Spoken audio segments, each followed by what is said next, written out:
carta y que sea verdaderamente un alimento espiritual para nuestras vidas, en el nombre de Jesús. Amén. Hay un dicho que dice: la mona, aunque se vista de seda, mona se queda. Y algunos de los creyentes de la iglesia de Corinto parece ser que les estaba pasando lo mismo, porque cambiaron de religión, cambiaron algunas de sus creencias, pero no querían cambiar su vida. Su esencia pasada parece ser que seguía estando ahí, intacta todavía. ¿Y por qué no decirlo, hermanos?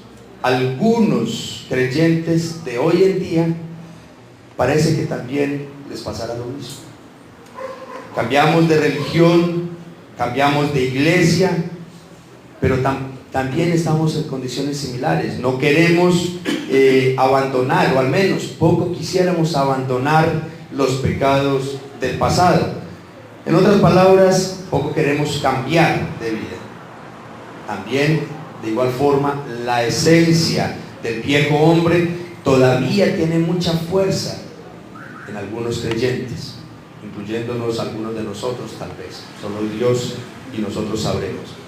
Pero entonces veamos qué fue lo que le dijo Pablo a los corintios y que nos dice a nosotros también al respecto. Eso es lo que el Señor nos quiere enseñar entonces a través de esta porción el día de hoy. Desde el capítulo 8, versículo 1 hasta el capítulo 11, versículo 1, Pablo va a estar tocando un nuevo tema en esta carta. Comenzó a tratar uno de los problemas más serios que estaba afrontando los corintios, los cristianos, de la iglesia de Corinto. Es decir, la relación y la convivencia entre los creyentes y los paganos que los rodeaban. Recordemos que los cristianos eran, dentro de esta sociedad corintia, realmente eran una minoría, eran pocos. Y lo que Pablo anhela, y obviamente Dios también con la iglesia de Corinto, es que ellos no adoptaran las costumbres y creencias pecaminosas de los inconversos, sino que en todo más bien fueran fieles a las enseñanzas y doctrinas de Cristo Jesús. Pero también estaban las diferencias entre los mismos cristianos. Incluso dentro de la misma iglesia de Corinto habían diferencias entre el cuerpo de Cristo. Algunas de esas diferencias, por mencionar algunas, eran los prejuicios que ciertos creyentes tenían acerca de algunas cosas, como por ejemplo las costumbres alimenticias. Unos decían, siendo todos creyentes, unos decían que se podía consumir ciertos alimentos, y otros más maduros, más fuertes en la fe, decían que sí se podía consumir de todo. Unos no y otros sí. Era más bien como cuestión de prejuicios culturales. Esos problemas se estaban presentando también dentro de la congregación. Ahora recordemos, en el capítulo 9 Pablo incrusta ahí algo bastante interesante, que en sus Biblias, los que tienen la Reina Valera, el encabezado del capítulo 9 dice: los derechos de un apóstol. Porque recordemos que Pablo estaba siendo atacado por algunos de la misma iglesia de Corinto, que no querían aceptar su autoridad y reconocer su apostolado. Entonces Pablo, muy sabiamente, y aprovechando también la oportunidad de que los corintios decían que ellos tenían ciertas libertades, él aprovecha el momento para aclarar también cuáles eran sus derechos como apóstol de Jesucristo. Recordemos también entonces que todos estos problemas que la iglesia de Corinto estaba viviendo no eran más que la consecuencia del pecado que, por la permisividad de los líderes de la iglesia corintiana, se había filtrado dentro de la congregación. Entonces había rebeldías, incluso se vio el caso de incesto de un hombre que estaba teniendo relaciones con la esposa de su papá. Muchísimo desorden en la iglesia de Corinto. Entonces Pablo quiere que ellos sepan que aunque son el cuerpo de Cristo, la iglesia que Jesucristo compró con su sangre, no obstante, están expuestos a sufrir las consecuencias de su pecado si siguen coqueteándole al pecado. Y llegamos al pasaje que nos corresponde el día de hoy. Entonces, ¿cómo Pablo expone esto que les acabo de mencionar? Es así como damos inicio. Entonces vamos a tratar de, si el tiempo y el Señor nos lo permite, abordar este tema en 4 pequeños puntos. El primero de ellos, el primer encabezado: escogidos pero desobedientes.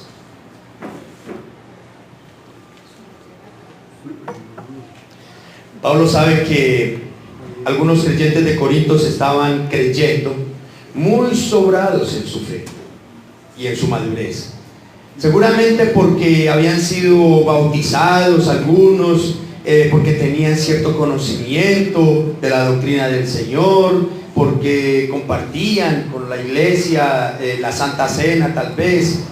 Pero este exceso de confianza podría ser demasiado peligroso. Y por eso Pablo les dice, versículos del 1 al 4: porque no quiero, hermanos, que ignoréis que nuestros padres todos estuvieron bajo la nube, y todos pasaron el mar, y todos en Moisés fueron bautizados en la nube y en el mar, y todos comieron el mismo alimento espiritual, y todos bebieron la misma bebida espiritual, porque bebían de la roca espiritual que los seguía, y la roca era Cristo. Pablo entonces quiere que los corintios sepan y entiendan lo que siglos antes sucedió con el pueblo de Dios. Dios mismo los liberó y los rescató de manos de los egipcios. Los guió durante 40 años por el desierto.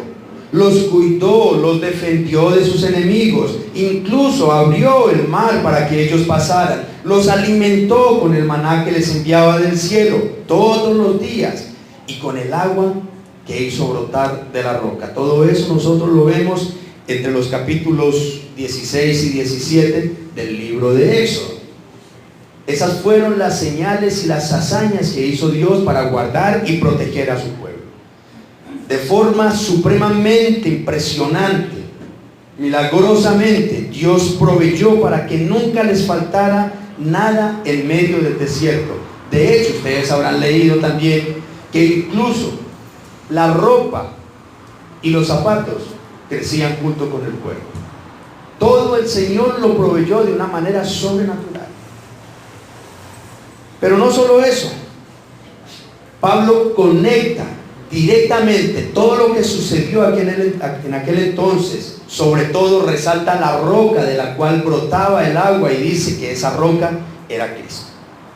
En el Antiguo Testamento, cada que se hace mención de la roca, se está refiriendo a Dios.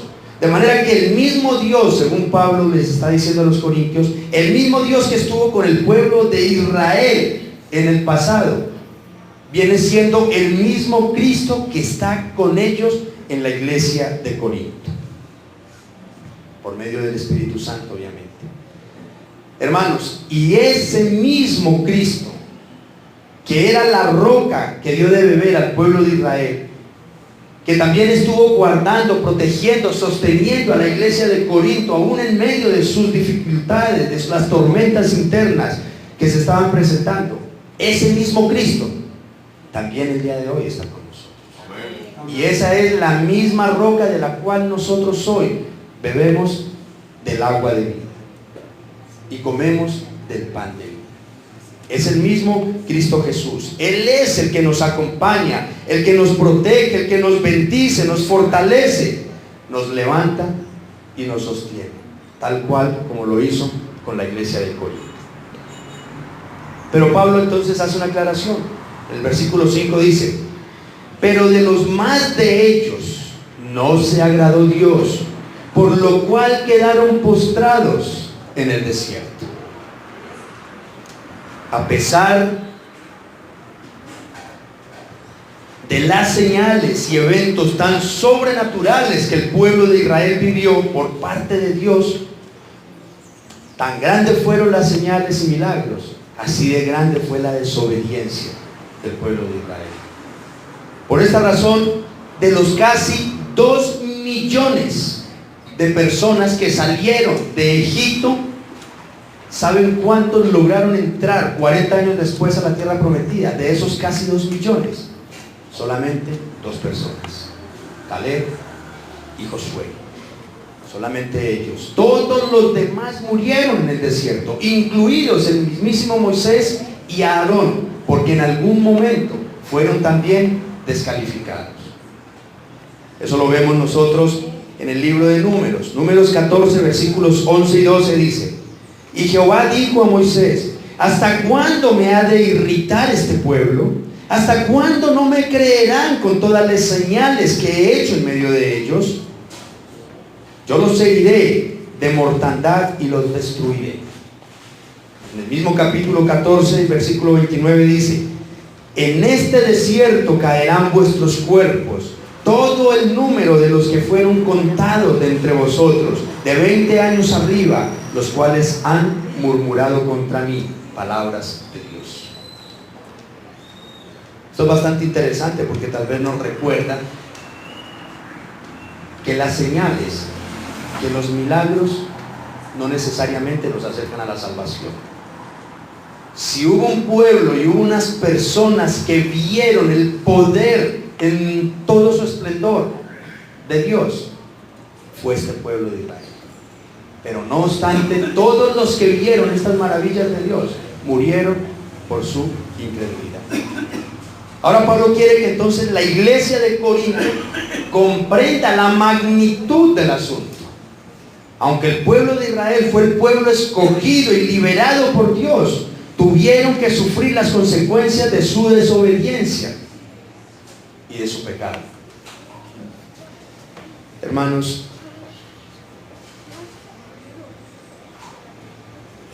de la misma manera los corintios y también nosotros debemos de tener presente que aunque seamos la iglesia de Jesucristo, aunque el Señor haya hecho milagros en nuestras vidas, si nosotros seguimos persistiendo, coqueteándole, acariciando el pecado, también tendremos que sufrir las consecuencias. Nada nos exime de las consecuencias de nuestro pecado. Por esta razón entonces Pablo nos recuerda qué fue lo que pasó con el pueblo de Israel y que la iglesia de hoy debemos evitar. Eso nos lleva a nuestro segundo encabezado: el pasado y sus pecados. El Nuevo Testamento nos enseña que todo lo que sucedió con el pueblo de Israel en el Antiguo Testamento son enseñanzas para que el pueblo cristiano aprendamos hoy y apliquemos esas enseñanzas para no incurrir en los mismos errores y pecados. Todos estos pecados que menciona Pablo acá son la raíz de todos los demás pecados. Vamos a mencionar rápidamente los que Pablo menciona acá y vamos a ir rápidamente también a las referencias del Antiguo Testamento a las que se refiere Pablo. En el versículo 6 nos habla de la codicia. Dice: mas estas cosas sucedieron como ejemplos para nosotros, para que no codiciemos cosas malas como ellos codiciaron. Dios hacía descender todos los días el maná del cielo para que el pueblo de Israel se alimentara. Pero el pueblo no se conformó con este alimento y su corazón anhelaba más. Dios complació esos corazones codiciosos, pero también los eliminó por su rebeldía y su ingratitud. Es lo que nos dice Números capítulo 11, versículo 34. Y llamó el nombre de aquel lugar Kibrot Hatawa, por cuanto allí sepultaron al pueblo codicioso. En el versículo 7 Pablo menciona la idolatría. Dice el versículo 7: ni seáis idólatras como algunos de ellos, según está escrito, se sentó el pueblo a comer y a beber y se levantó a jugar. Hermanos, no hacía mucho que Dios había sacado al pueblo de Israel de Egipto, cuando cayeron en idolatría. Porque a causa de su incredulidad, ellos necesitaban algo que ver para poder adorar. Y en un descuido de Moisés, no sé si ustedes conozcan la historia, fue Moisés al monte a recibir las tablas de piedra con los 10 mandamientos, y en esos días el pueblo recogió el oro y la plata que más pudo e hicieron un ídolo para ellos adorar. En el capítulo 32 del libro de Éxodo podemos ver que a raíz de esto Dios exterminó gran parte del pueblo de Israel por su idolatría. Pero Pablo también menciona la fornicación en el versículo 8. Ni forniquemos como algunos de ellos fornicaron y cayeron en un día 23,000. El pueblo se dejó llevar por sus bajas pasiones y empezaron a tener relaciones sexuales ilícitas con mujeres a las cuales se les había prohibido radicalmente acercarse. También lo vemos en Números 25, versículo 1. Moraba Israel en Sitín y el pueblo empezó a fornicar con las hijas de Moab. 23,000 personas cayeron por esa fornicación. En el versículo 9 Pablo nos menciona tentar a Dios. Ni tentemos al Señor, como también algunos de ellos le tentaron y perecieron por las serpientes. El libro de Números también registra que el pueblo no tuvo en cuenta la bondad, el amor, la protección y todo lo que el Todopoderoso había hecho por ellos, y lo provocaron desafiando su poder. Y miren lo que sucedió. Números capítulo 21 versículos 5 y 6. Y habló el pueblo contra Dios y contra Moisés: ¿por qué nos hiciste subir de Egipto para que muramos en este desierto? Pues no hay pan ni agua, y nuestra alma tiene fastidio de este pan tan liviano. Y Jehová envió entre el pueblo serpientes ardientes que mordían al pueblo, y murió mucho pueblo de Israel. También nos habla de la murmuración. Versículo 10. Ni murmuréis como algunos de ellos murmuraron y perecieron por el destructor. El problema del pueblo de Israel no solamente era su idolatría, su ingratitud contra Dios, sino también contra sus siervos. Y el Señor envió al destructor contra ellos por ese pecado. También en Números, capítulo 16, 41 dice: el día siguiente, toda la congregación de los hijos de Israel murmuró contra Moisés y Aarón, diciendo: vosotros habéis dado muerte al pueblo de Jehová. En el mismo capítulo, versículo 49 dice: y los que murieron en aquella mortandad fueron 14,700, sin los muertos por la rebelión de Coré. Pablo es claro. Pablo sabe que a las personas a las que él se está dirigiendo conocen toda esta historia. Y yo quería que la conozcamos también hoy, los que tal vez no hayamos leído estos pasajes del Antiguo Testamento. ¿De qué pueblo estamos hablando? Del pueblo escogido de Dios. El pueblo al que Dios sacó con poder y gloria de las garras de los egipcios. Y que por la incredulidad de este pueblo, Dios mismo tuvo que exterminarlos. Es increíble. El pueblo de Israel cometió muchos otros pecados, y Pablo pudo haberlos mencionado también, pero menciona estos porque en primer lugar son la raíz de todos los demás, pero sobre todo porque es muy probable que era precisamente en estos pecados en los que más estaba incurriendo la iglesia de Corinto en ese momento. Hermanos, y lo más posible también es que estos sean los pecados en los que más incurre la iglesia de Cristo en la actualidad: murmuración, codicia, tentamos y desafiamos a Dios a toda hora, idolatría, fornicación. Yo te pregunto, o más bien te invito a que hagamos un ejercicio. ¿Cuáles eran tus o nuestros pecados más frecuentes en el pasado?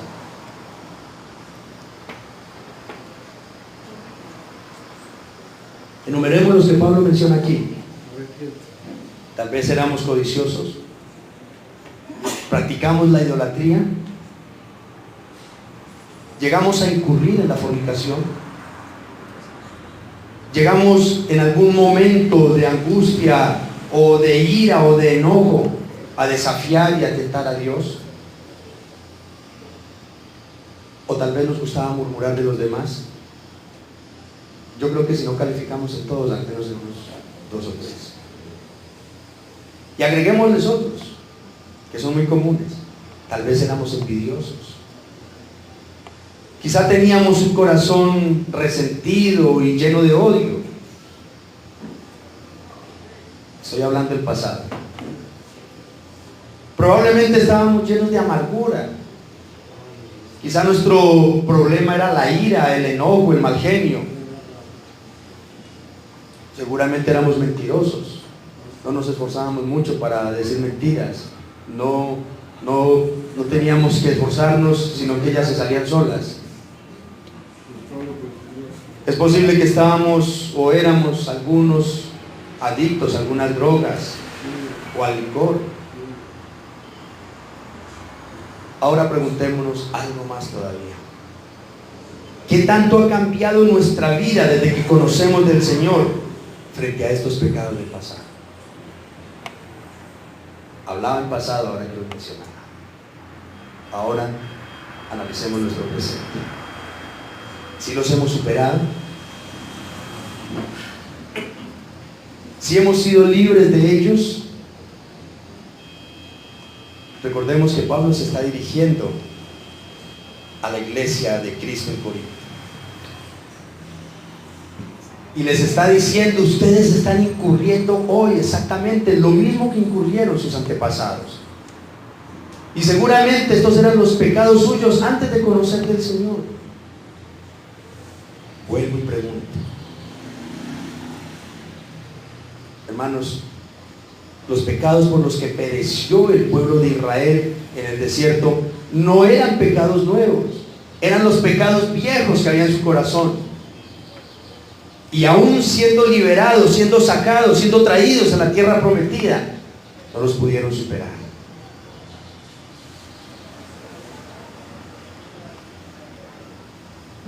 Y nosotros, yo me pregunto, ¿qué hay de nosotros?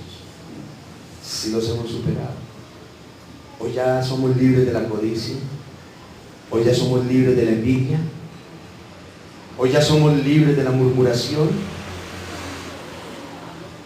Yo pido al Señor y les pido a ustedes en el nombre del Señor que seamos sensatos con nosotros mismos.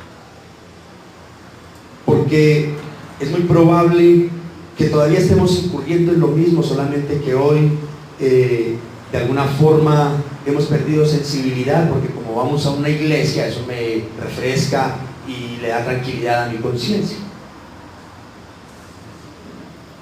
Pero por algo Pablo se los mencionó a la iglesia de Corinto, y por algo hoy quiero recordárnoslo a nosotros. Pero también, ¿qué hay de los pecados? Como aquí está hablando de los pecados de los antepasados, ¿qué hay de los pecados de nuestros padres, por ejemplo? Si hemos aprendido la lección y los hemos corregido para no volver a repetirlos. No estoy hablando mal de nuestros padres, ni condenándolos ni juzgándolos. Doy gracias al Señor por mis padres, por los padres de mi esposa. Pero de mi familia, esta es la primera generación que hoy está teniendo un acercamiento a Cristo. Anteriormente ni mis abuelos ni mis padres no sabían qué era el cristianismo. Y todos nosotros, muchas veces, nosotros le decimos a nuestros hijos algo que nuestros padres nos decían a nosotros. Yo quiero que usted no sufra lo que yo sufrí. Yo quiero que usted no haga algunas cosas malas que yo hacía. Y eso quería Dios con el pueblo de Israel. Y eso quería Dios con la iglesia de Corinto. Y eso sigue queriendo Dios con la iglesia de Dios. Que no sigamos haciendo lo mismo que hacíamos antes o que hacían nuestros antepasados antes de conocer de Dios. Veamos entonces lo que dice Pablo en el siguiente encabezado. aprendamos del pasado para estar firmes en el presente.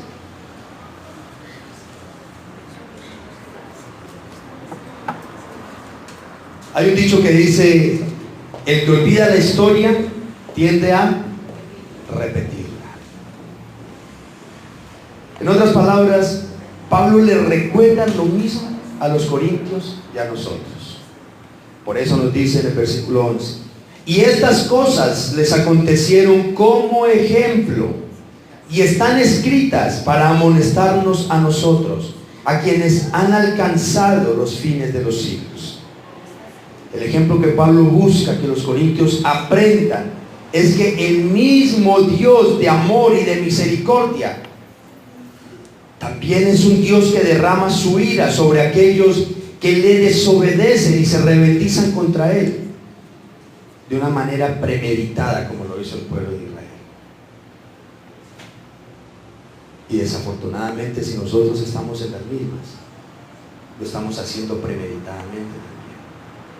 Según el apóstol, lo que conocemos del pueblo de Israel en el Antiguo Testamento no solo es con el fin de contarnos eventos históricos, sino para que aprendamos las enseñanzas que por medio de estos eventos nos está ilustrando el Señor. Los corintios debían aprender que así como sucedió en el pasado, también podía suceder con ellos. Y esta era la advertencia que Pablo les quería dar a ellos. Muchachos, nuestros antepasados creían que no iba a suceder nada malo con ellos, porque ya Dios les había mostrado su amor, su gloria, su poder, sacándolos de Egipto. Pero yo quiero que tengan presente lo que pasó con ellos por su incredulidad, es lo que Pablo les dice. Y es lo que Pablo nos dice el día de hoy. Dios nos ha entregado a nosotros el Antiguo y el Nuevo Testamento para que aprendamos a vivir una vida en armonía con sus preceptos. En la Escritura podemos ver la historia, el principio y el fin de un mal padre, de un mal hijo, de un mal esposo, de una mala esposa, de un mal amigo, de un mentiroso, de un falso creyente, y así sucesivamente. Son incontables las historias en la Biblia que el Señor quiere que nosotros entendamos, y nosotros solamente nos conformamos. Ustedes saben la historia de Sansón, ustedes se conocen la historia de David, cómo mató a Goliat. Todas esas historias dan una enseñanza para nosotros. Todo el mundo es feliz predicando David y Goliat. Así como David venció al gigante, tú puedes vencer a tus gigantes. Pero pocos predican David y Betsabé, porque ahí nos estregan el pecado, ahí nos ponen el dedo en la llaga. A todos y cada uno de los miembros del pueblo de Dios, Él nos enseña cómo debemos llevar nuestra vida. Por ejemplo, a los padres nos enseña a guiar a nuestros hijos en el temor del Señor. A los hijos les enseña a honrar a sus padres, sabiendo que este es el primer mandamiento con promesa. A los esposos nos enseña a amar a nuestras esposas y tratarlas como a vaso más frágil. A las esposas les enseña a sujetarse a sus maridos y honrarlos.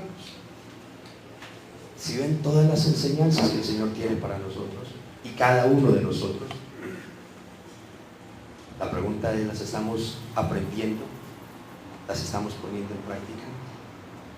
Pero Pablo se acerca entonces a la conclusión diciendo en el versículo 12: así que el que piensa estar firme, mire que no caiga.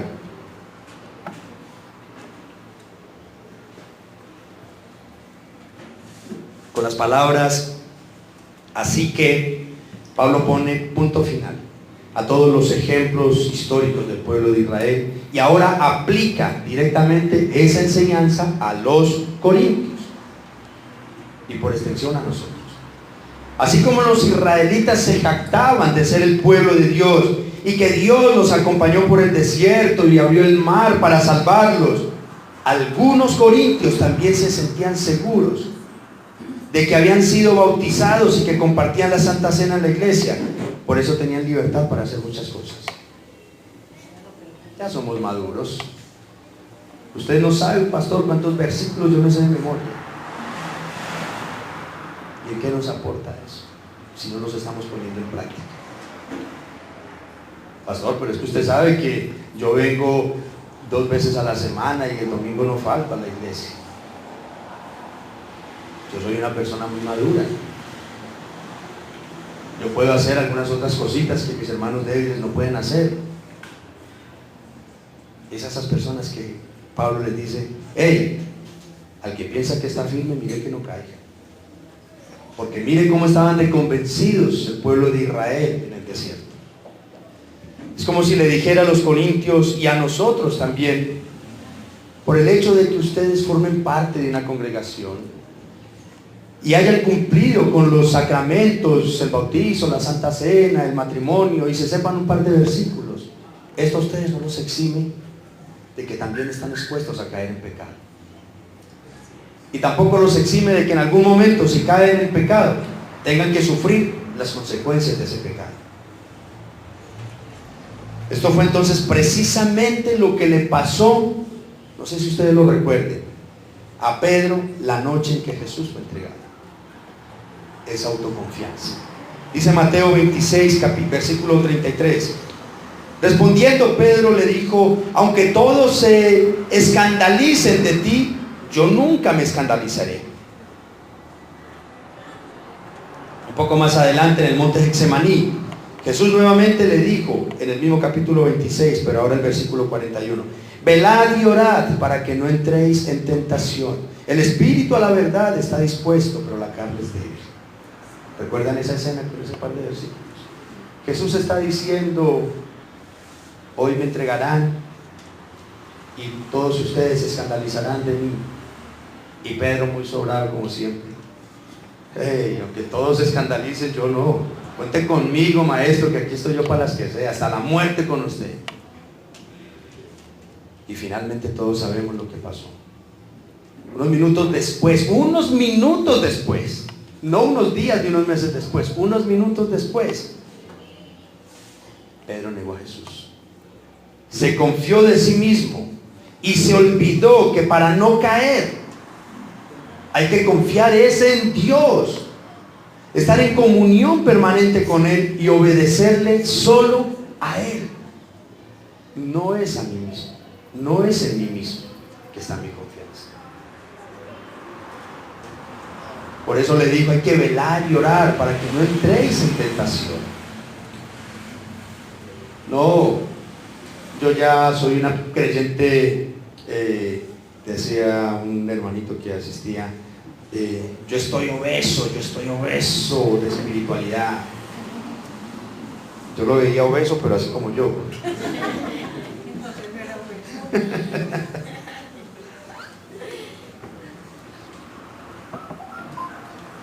Y a veces a muchos hermanos en la fe les pasa lo mismo. Pastor, yo tengo mucho para dar, yo he aprendido mucho ya del evangelio, de hecho todo lo que usted nos ha enseñado yo ya me lo sabía. Dios mío santo. Y su casa, y su familia, y su hogar, patas arriba. ¿Qué tanto sabemos entonces nosotros? Amados, el mandato tanto de Jesús en Getsemaní y de Pablo a los Corintios es el mismo, y para nosotros también. No nos cansemos de buscar a Dios y de clamarle que nos guarde del pecado y nos fortalezca día a día en nuestras propias debilidades. Seamos extremadamente cuidadosos y prudentes a la hora de hacer algo.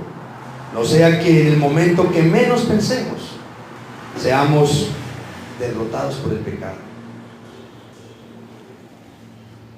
Dice Eugene Peterson, parafraseando este versículo 12, dice así: no seas tan ingenuo ni confíes tanto en ti. No estás exento, podrías caer tan fácilmente como cualquier otro. Olvídate de la autoconfianza, es inútil. Cultiva la confianza en Dios. No se nos dice que tratemos de ser más listos que el enemigo de nuestras almas, sino que confiemos en aquel que puede serlo. Hermanos, la confianza en Dios y no en nosotros es la clave para permanecer espiritualmente en guardia. Atentos. No nos confiemos de nosotros mismos. No, pastor, a mí ya estar a solas con una mujer, yo ya no tengo problemas con eso, yo ya lo superé.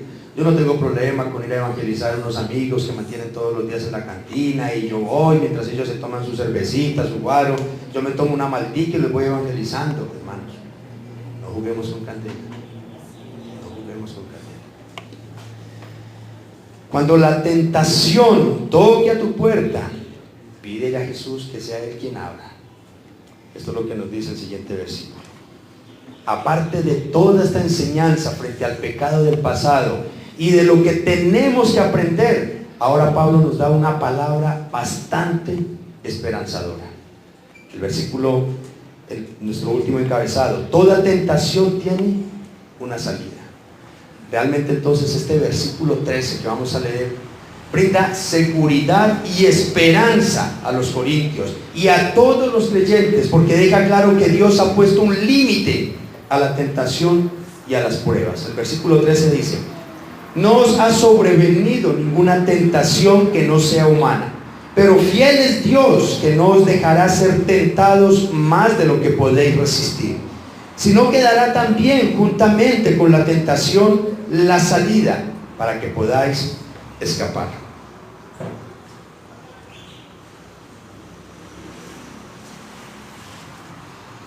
A ningún creyente se le ha puesto una sola tentación que no sea común entre los seres humanos, es lo que está diciendo Pablo.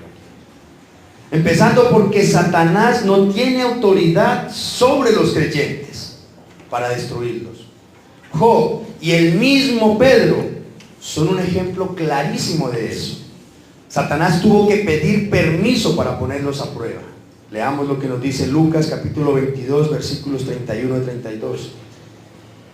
Dijo también el Señor, dirigiéndose a Pedro: Simón, Simón, he aquí Satanás os ha pedido para zarandearos como a trigo, pero yo he rogado por ti que tu fe no falte, y tú, una vez vuelto, confirma a tus hermanos. Este es el pasaje paralelo de los pasajes que leímos anteriormente en Mateo. En ese momento en que Pedro se sintió tan sobrado, ¿no? Maestro, yo estaré contigo hasta las últimas consecuencias. Jesús le dice: un momentico, Pedro, Satanás ya te pidió para zarandearte. Hermano, yo quisiera que nos quede a nosotros muy claro que mientras que nosotros estemos bajo la voluntad de Dios, mientras nosotros seamos verdaderamente hijos de Dios, Satanás no puede abusar de nosotros. Les voy a ilustrar esto con un ejemplo muy terrenal. A ustedes, cuando teníamos nuestros hijos pequeños, los que tenemos hijos, cuando teníamos nuestros niños pequeños, ¿a nosotros nos gustaba que otro nos les diera correa? De ninguna manera. Antes, el vecino o amigo o a mi hermano o incluso a mi papá, si era posible, si alguna cosa, si el niño o la niña lo esté respetando, me lo hace saber, yo lo reprendo, ¿sí? Porque no es hijo suyo, es hijo mío, y soy yo el que lo reprendo. Y con Dios pasa lo mismo. Si nosotros somos verdaderamente hijos del Señor, Satanás no puede hacer con nosotros lo que bien le parezca. Este tal vez sería otro ticito más para aquella, con todo el respeto, que les gusta todavía corretear demonios y que ven al diablo a toda hora y en todo lugar. Hermanos, el que está con nosotros es Dios. Satanás no puede acercarse a nosotros cuando le da su reverenda gana. Disculpen el tema. Es Dios el que autoriza. Pero aparte de eso, Pablo hace una declaración de fe que brinda bastante seguridad. Dice: Dios es fiel, aún por encima de nuestra infidelidad. Es decir, los creyentes corintios y nosotros podemos confiar completamente y estar seguros de que Dios no permitirá que sus hijos sean probados en un grado mayor del que ellos puedan resistir, del que ellos puedan soportar. Los corintios entonces no tenían pretexto para pecar, aduciendo: Señor, es que yo peco porque es que aquí en Corinto usted sabe que hay mucha prostitución, como lo vimos en pasajes anteriores. Allá arriba está el templo de la diosa Afrodita, donde hay 1000 prostitutas, para entretener y distraer a los hombres que van a ese templo. Entonces por eso, pues, Señor, a mí me tocó. Los corintios, según lo que dice Pablo, no tienen pretexto para hacer estas cosas. Su santidad no depende de quién los rodeaba. Su santidad no depende de quienes estaban a su alrededor. Su santidad no depende de las circunstancias. Su santidad depende de su amor y su devoción a su Señor y Salvador. En otras palabras, lo que les está diciendo es: vea, si ustedes pecan, es porque quieren.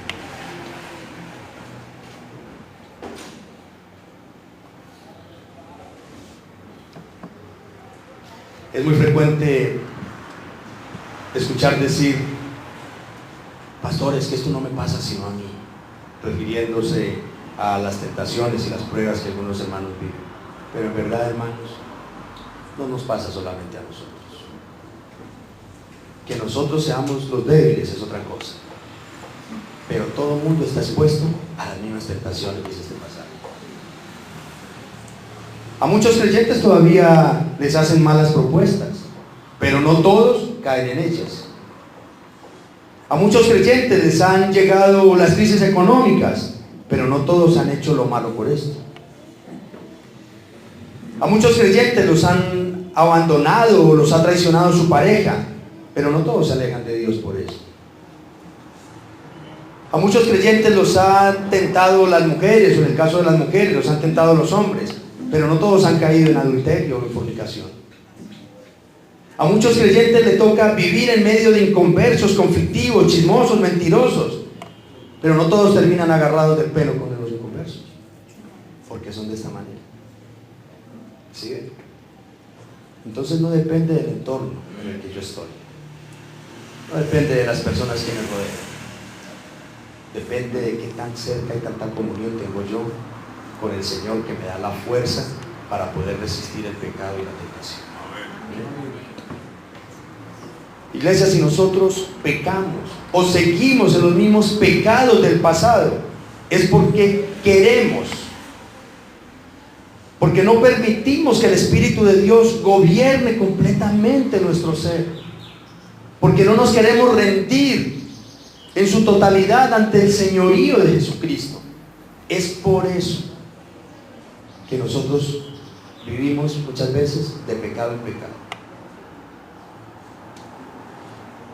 Desafortunadamente hoy todo pecado queremos justificarlo culpando a los demás por las circunstancias. Mi papá tenía un dicho que decía: cuando el arriero es malo, le echa la culpa a las mulas. Y muchas veces nos pasa eso. Preferimos echarle la culpa a los demás y justificar nuestro pecado. Pastor, es que yo soy así. Es que yo sí no me le aguanto nada a nadie. Entonces, ¿dónde está nuestra convicción y nuestra conversión? Yo recuerdo un pasaje por allá en 2 Corintios, que más adelante lo veremos con la ayuda de Dios, que dice: de modo que si alguno está en Cristo, nueva criatura es. Las cosas viejas, ¿qué? De aquí todas son hechas nuevas. Eso es lo que nosotros somos en Cristo Jesús. No tenemos justificación para estar pecando.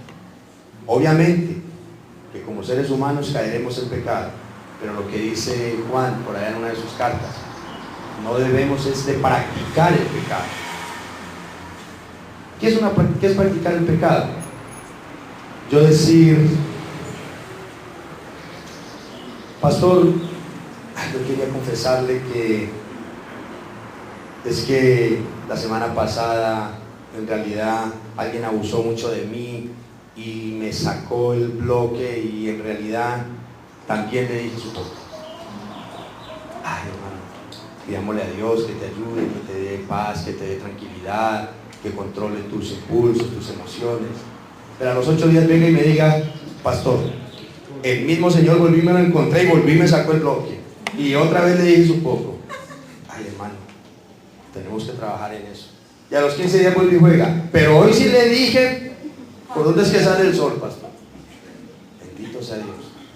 Eso sí está bien. Es un creyente. No hemos podido superar el pecado. Estamos todavía esclavos de nuestros pecados.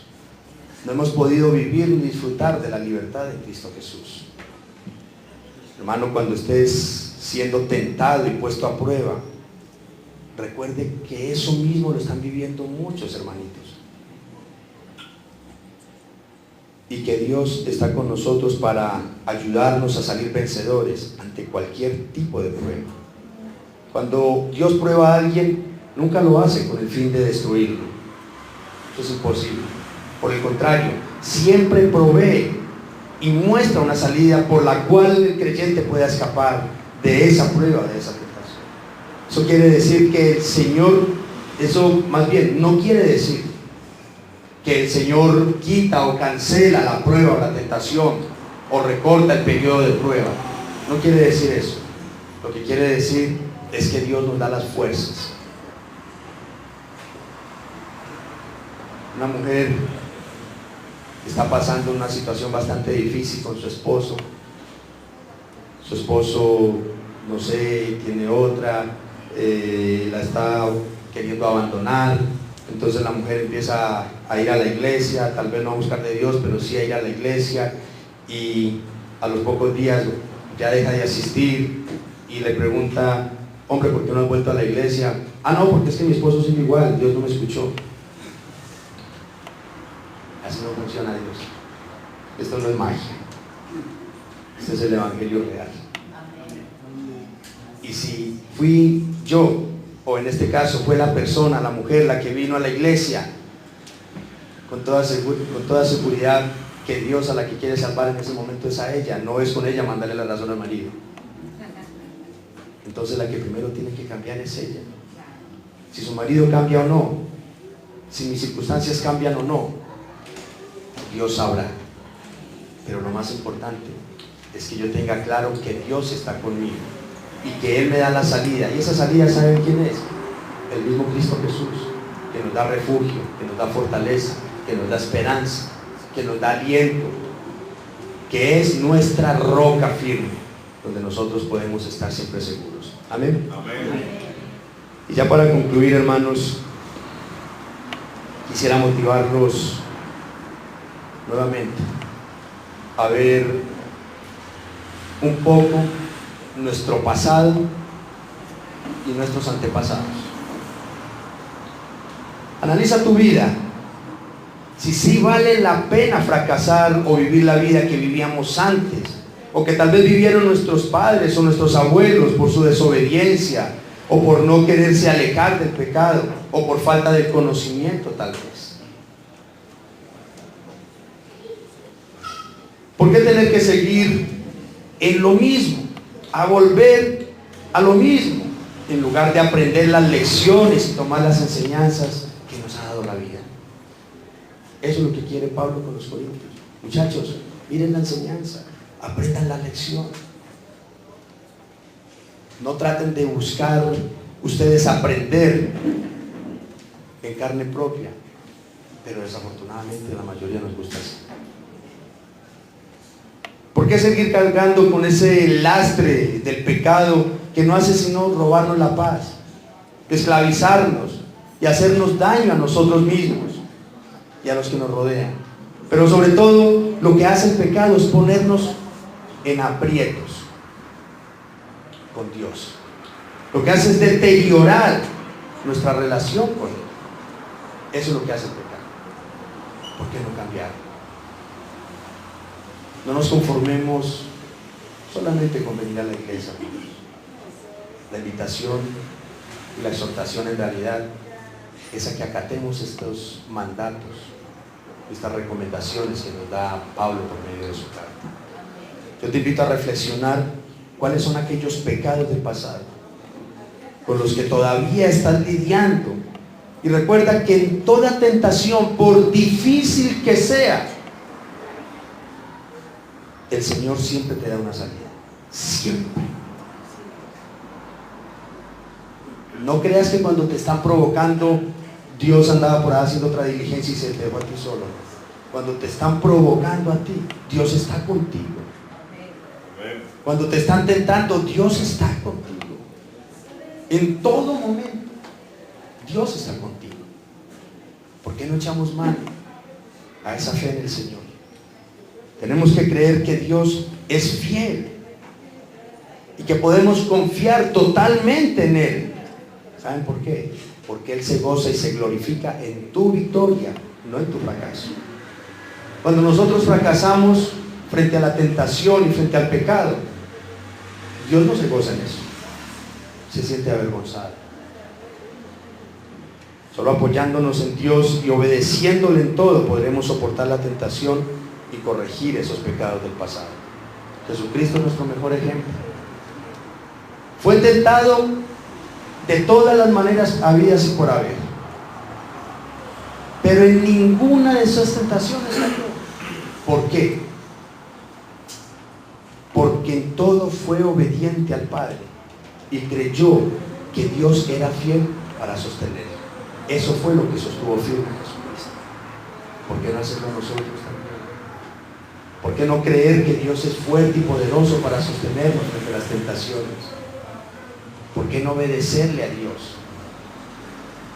¿Por qué seguir haciéndolo daño?